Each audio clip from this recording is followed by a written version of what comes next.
శివాయ గురవే నమః. శ్రీ విశ్వావసునామ సంవత్సరంలో ఆఖరి రోజుల్లో ఏర్పడుతున్నటువంటి ఒక అద్భుతమైనటువంటి యోగాలని, సాధనల్ని ఇప్పుడు పరిశీలించబోతున్నాం. ఈ 2 రోజులు పరిశీలిద్దాం.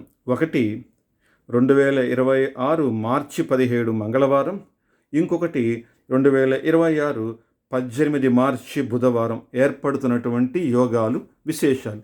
ప్రథమతః 17 మంగళవారం ఏర్పడుతున్నటువంటి భౌమ చతుర్దశి.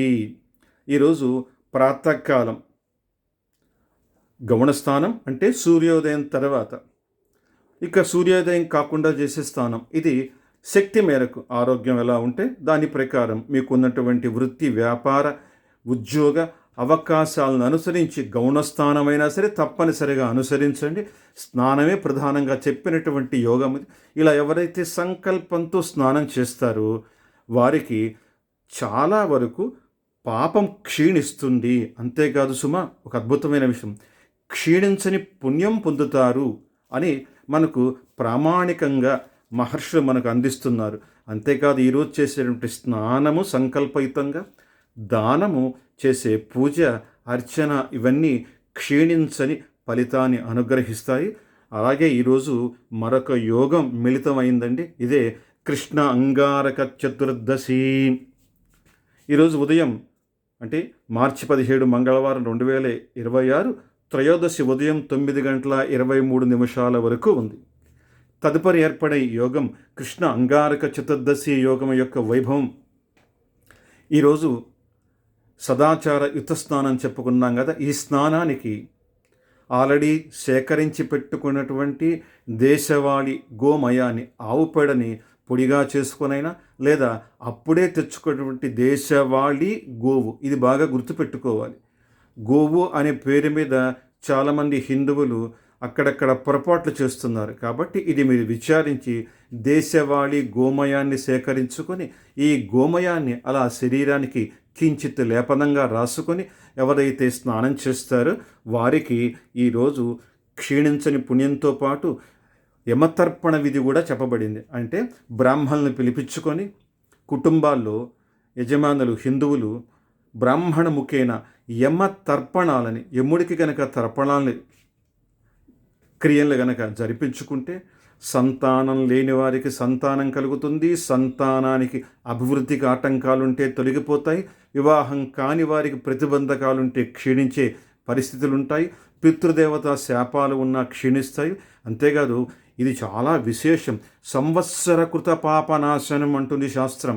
ఇలా ఎవరైతే అనుసరిస్తారో వారి ఇంట విశ్వావసునామ సంవత్సరంలో విపత్కర పరిస్థితుల్లో ధర్మాన్ని అతిక్రమించినటువంటి పాపం గనక ప్రాప్తిస్తే, అంటే విపత్కర పరిస్థితులు అంటే కొన్ని మనం చేయలేని పరిస్థితులు. మీరు పుణ్యక్షేత్ర యాత్రకు వెళ్ళారు, ఇంట్లో నిత్య దీపారాధన చేయాలి. ఒక 15 రోజులు మీరు పుణ్యక్షేత్రాల్లోనే మీ ఇంట్లో ఎవరు లేరు, దీపారాధన చేయకపోవటం ఆ గృహానికి దోషం. కాబట్టి ఇది మీరు తెలిసి చేసిన తప్పు కాదు, కానీ తప్పలేదు. విపత్కర పరిస్థితుల్లో ఈ ధర్మాన్ని అతిక్రమించారు.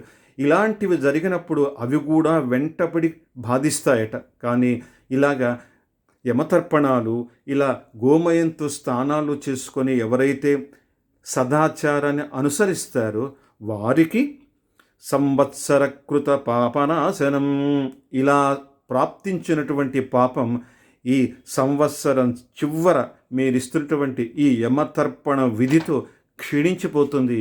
రాబోయే పరాభవనామ సంవత్సరంలో చక్కటి పుణ్యంతో మీరు ప్రవేశించబోతున్నారు. కాబట్టి ఈ యోగాలని ఈరోజు ఇలా వినియోగించుకొని ఇక మర్నాడుండే యోగం చూద్దాం. మార్చి 18 బుధవారం 2026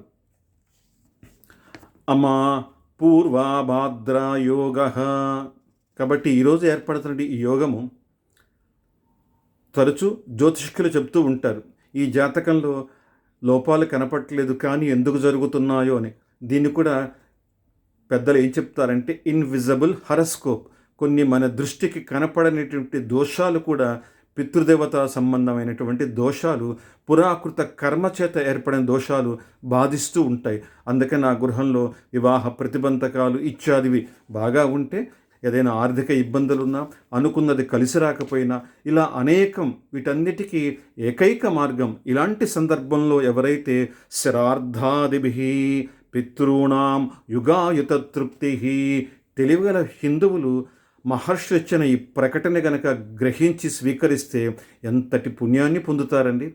ఇలాంటి సందర్భంలో చేస్తున్నటువంటి పితృతర్పణాలు, గోసేవలు, గోమాతకి మీరు యథాశక్తి ఆహారాన్ని సమర్పించటం, గో సంబంధమైన స్తోత్రాలు పారాయణ చేయటం, గోశాలలకు వెళ్ళి దేశవాడి గోవులు మాత్రమే వాటిని అర్చించటం, వాటికి సేవించటం, అలాగే బ్రాహ్మణులకి స్వయంపాక దానం ఇవ్వటం, ఇంట్లో బ్రాహ్మణులు పిలిచిపుచ్చుకొని పితృదేవతలకి తర్పణాలు, తిలతర్పణాలు ఏర్పాటు చేసుకోవటం, అవకాశం ఉన్నవాళ్ళు గృహ సంప్రదాయాన్ని అనుసరించి పితృదేవతలకి శ్రాద్ధ విధులు నిర్వహించుకున్న శాస్త్రం ఏం ప్రకటించింది అంటే పితॄణాం యుగాయుత తృప్తి.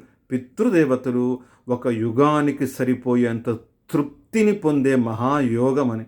కాబట్టి తెలివిగల హిందువులు వినియోగించుకొని సత్ఫలితాలు పొందుదురుగాక. శ్రీమాత్రే నమః.